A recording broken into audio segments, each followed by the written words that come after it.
All right, are we live? Hopefully, we are waiting for Wicked to come on. We're going to talk about some worldly news or world news.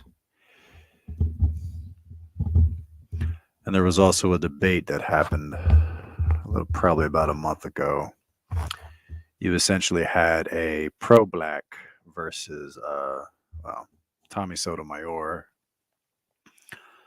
Not really sure what you would call Tommy Sotomayor. I don't really.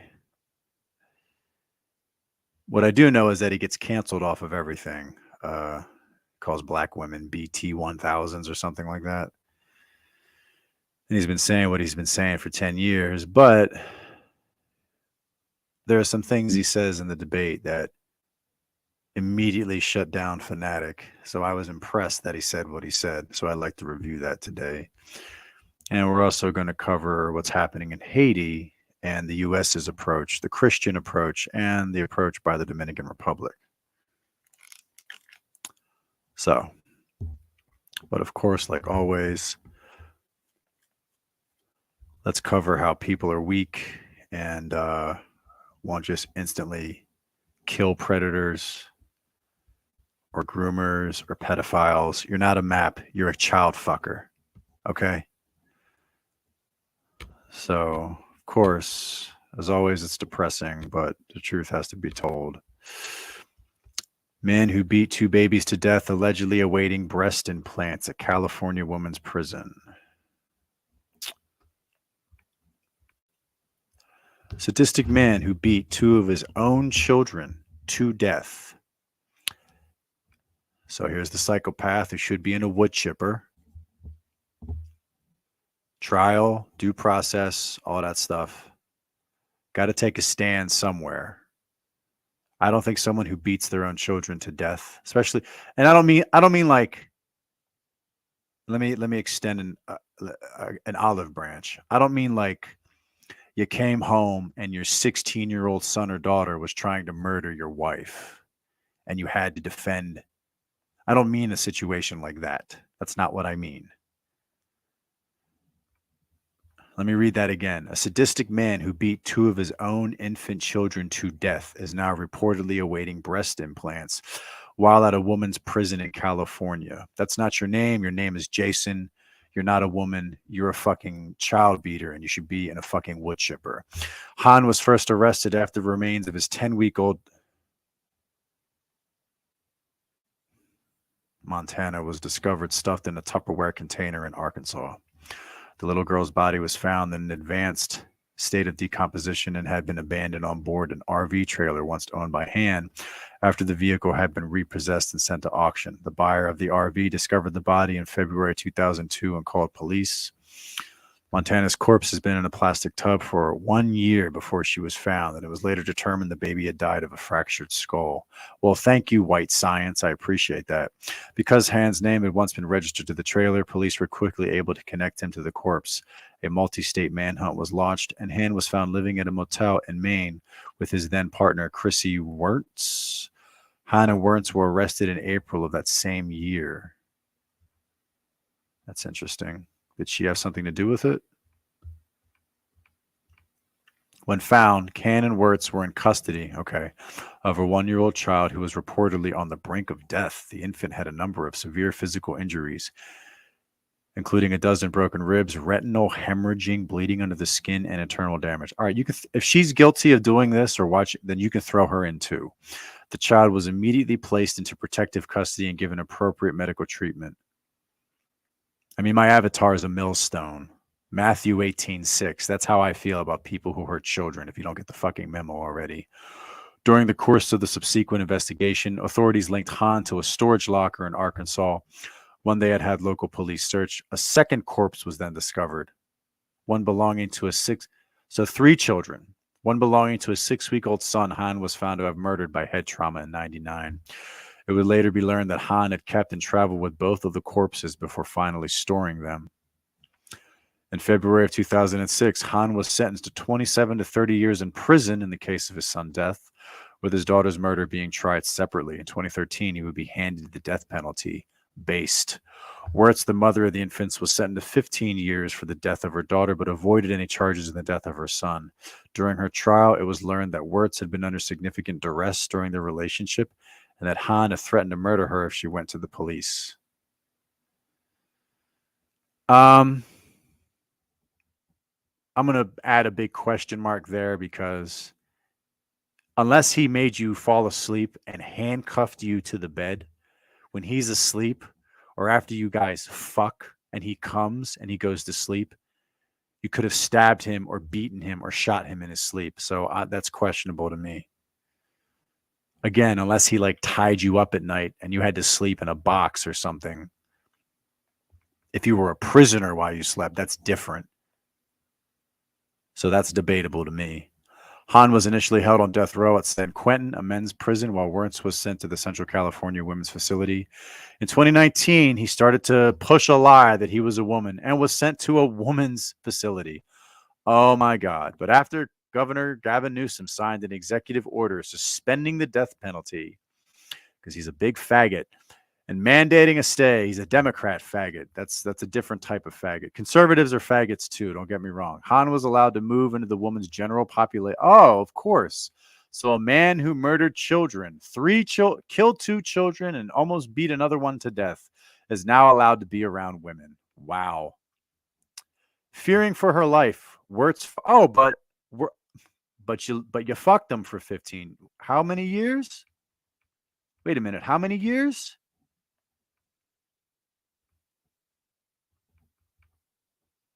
During the course, society later learned that traveling.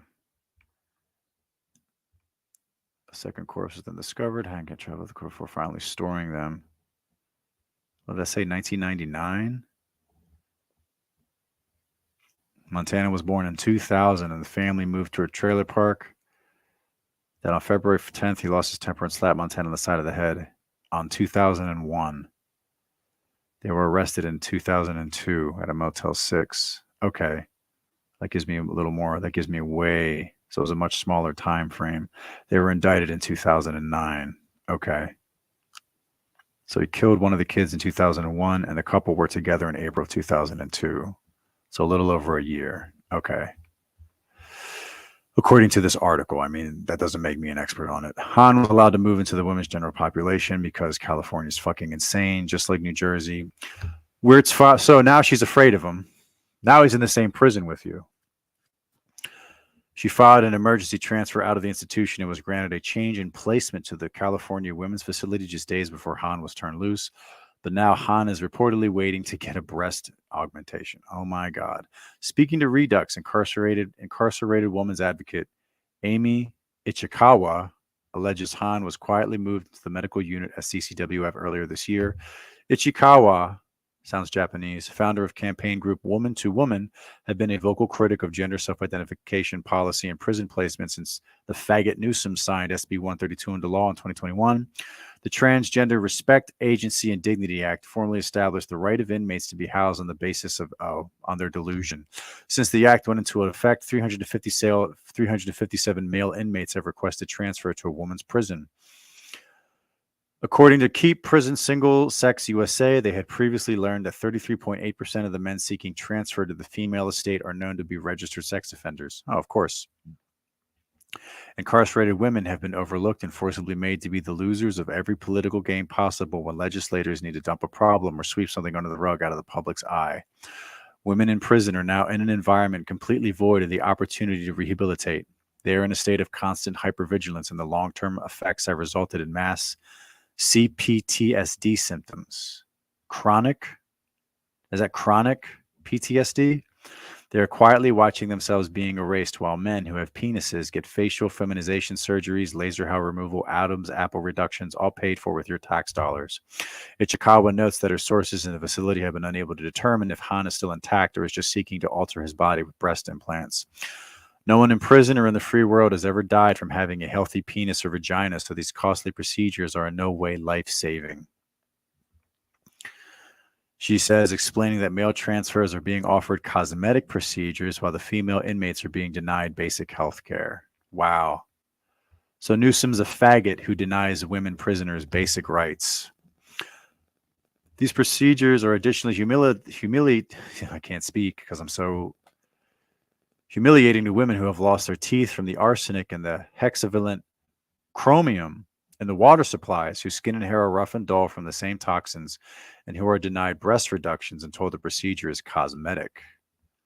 Breast reductions, that usually means they have very large breasts and their lower back hurts because for some reason they're not allowed to squat and deadlift to build their lower back and legs.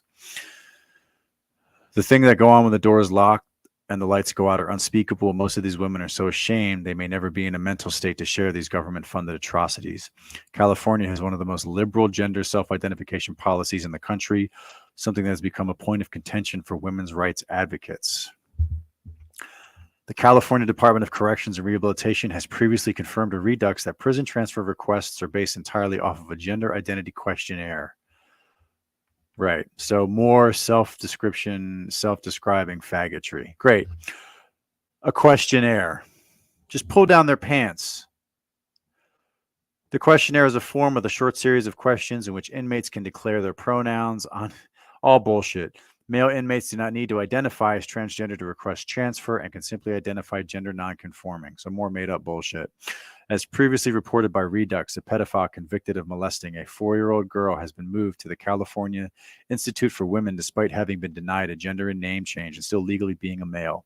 Incarcerated women in California who criticize the gender self-identification policy or complain about the conduct of male transfers have claimed they were subjected to punishment for speaking out.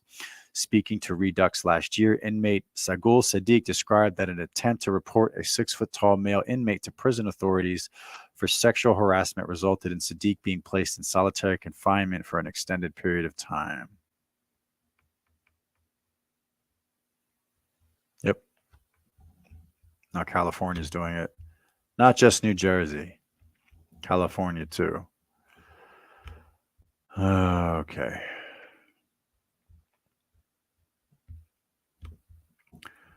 Let me reach out and see if Wicked is around. If not, got a lot of shit to do today, so I don't really know. Hopefully she can be here on Friday.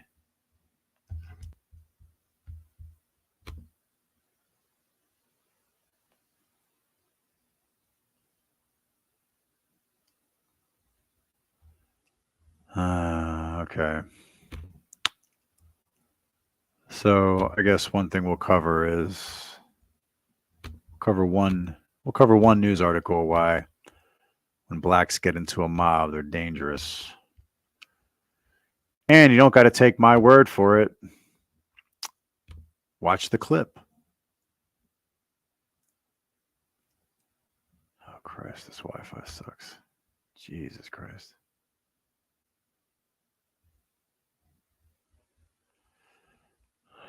So you got a flash mob. In other words, a bunch of black teens got together. And the police, I guess because of what happened in Baltimore, so let me explain, because apparently everybody just doesn't know what the fuck's going on anywhere. A majority black crime city with a majority black run government, Baltimore. Brendan Scott is the mayor. Democrat stronghold. They had a mass shooting this year of 30 people. 2 were dead, 28 shot. A month before, police were told they initiated a curfew, but police were not allowed to arrest any of the kids. So finally, when there was a massive block party over July 4th, police were called multiple times saying they saw teens with guns.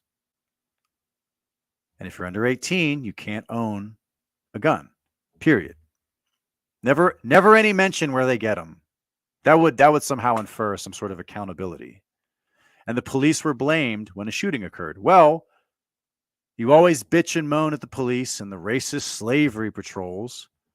So why would the police want to deal with a bunch of young black thugs? They don't want to get shot, and you don't let them do anything anyway. And when they do anything, if they even hurt a fingernail on one of your thumbs, they get thrown under the bus and indicted with murder and fired and lose their job. And their wife and their children get kicked out of school, especially if they're white. Well, now everybody's upset. Oh, you mean 700 of our children our peace-loving children got together and you didn't do anything, then now they're throwing the police under the bus for not doing anything when you told them not to do anything in the first place. That's black leadership. Well, it seems like in Chicago, they're getting tired of that. Saying last night's group, they crossed a line, they got out of hand, and he added that black teen takeover. I fixed it for you. Youngest suspects arrested were 12 and 13 years old. But speaking of that damage, let's take a look at this right here. Some of the worst of it. This is why you have food deserts, because you walk into stores in your community that are owned by Asians, Arabs, and Latinos and whites, not owned by you. So you go into someone else's property and they destroyed this place. They weren't stealing it to get bread like AOC said so.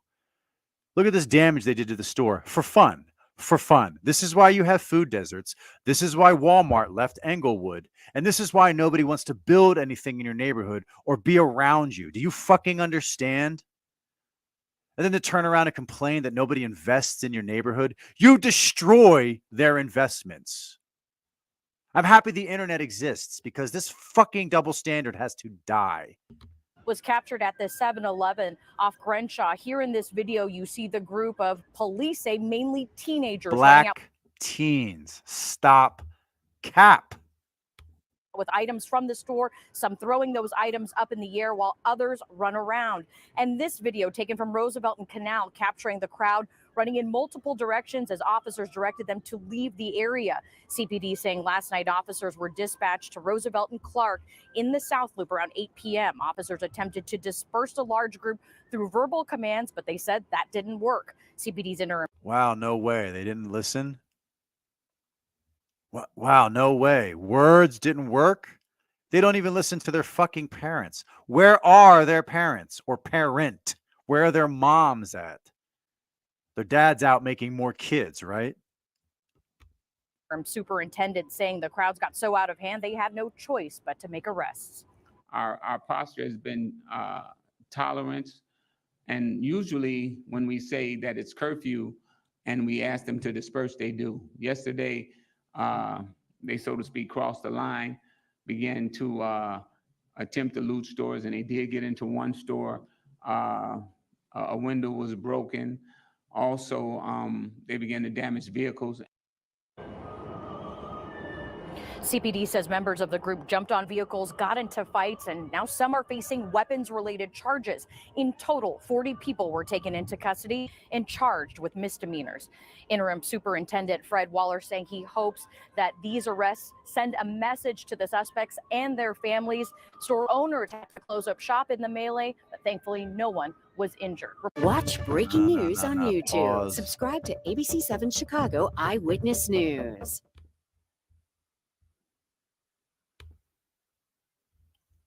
Nah. Primal Life Organics is the one talked about weapons found. I want to find that video so people can fucking hear the news say it.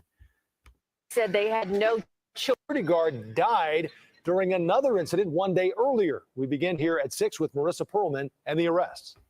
40 people ages 12 to 20 arrested at this 7-Eleven. It's a change from how police have handled these large gatherings in the past, but the interim superintendent now saying he had no choice. There's a group of kids tearing up the store. We don't know what store it is. Video posted on social media shows dozens of teens looting the 7-Eleven off of West Crenshaw. Black teens. Making off with stolen goods, including a fire extinguisher, which was set off outside the store.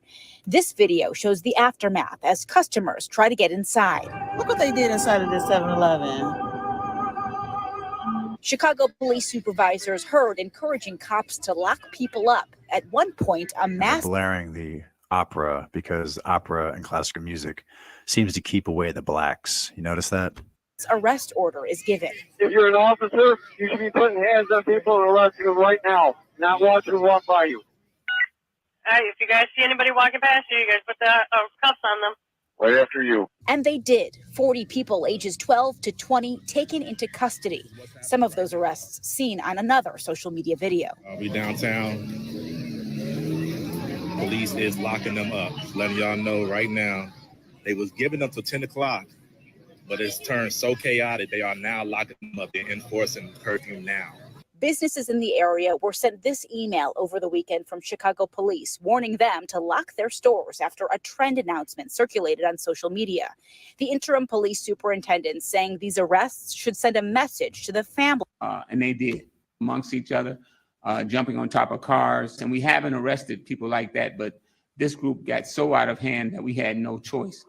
Police say more than 300 teens arrived here to this area by train. Charges range from reckless conduct and trespass misdemeanors to unlawful use of a weapon, a felony. Reporting in the South Loop, I'm Marissa. Damn.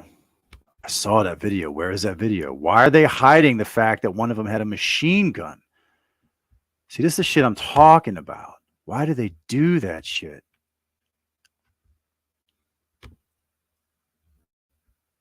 Dozens of minors were arrested over the. Is it going to be Fox? Is it going to be Fox that tells us they had the guns? Why can't you just tell us black teens had guns? Why is that so fucking difficult? Weekend after a large teen gathering in the South Loop became what police. This is like France. This is like the France guy at the EU. Oh, we have to hide what the Arab Muslims are doing to France on social media. Why? Why? Because you fucked up? They're describing as disorderly. Tia Ewing is live for us. First at 4. Tia? Well, Anthony and Natalie, the Chicago Police Department describing this as a new tactic that they are using. We know that 40 people were arrested, and some of them as young as 12 years old were hit with misdemeanors for reckless conduct. A 15-year-old was arrested for having a gun. There we go. There's one. With a silencer on it. And a 17-year-old had a machine gun on him. He, too, was... There. 15-year-old had a silencer and a 17-year-old had a machine gun. Thank you, Fox. National Fox sucks. They're cucked as shit, but local Fox seems to do all right. Was order of a mass arrest at Roosevelt Canal. Let everyone know it was going to be a mass arrest situation. And you heard it right there. Teens arrested. Yes, up to 40 of them. The teens gathered in the South Loop, making their way to Canal and Roosevelt. Then here off of Grinshaw and Jefferson, just a few blocks away. That's where the 7-Eleven is. It's estimated that between 300 to 400 teens showed up, quickly spreading out across Black teens. the area. There were fights and looting. The worker Well, is that's what blacks do. inside the 7-Eleven. That's why they're so good at basketball. It's all about running, shooting, and stealing. And hit their hold up alarm button as the teens rushed inside. Many of the teens took merchandise and then threw it all over the parking lot. Interim Police Superintendent Fred Waller describing. I just can't imagine. I have no idea. I just can't imagine why things like segregation and Jim Crow existed. I can't imagine that they'll ever come back either. Mass arrest situation. It should send a message because some of those are juvenile, so it should send a message to the families and to the parents. And we know everyone doesn't have a predictable home life, but we're trying to deal with the youth in a certain way to try to offer other things for them to do and other avenues except arrest. And we haven't arrested people like that, but this group got so out of hand that we had no choice. Now, I can tell you that the 7-Eleven is open. All right, one more time. One more time.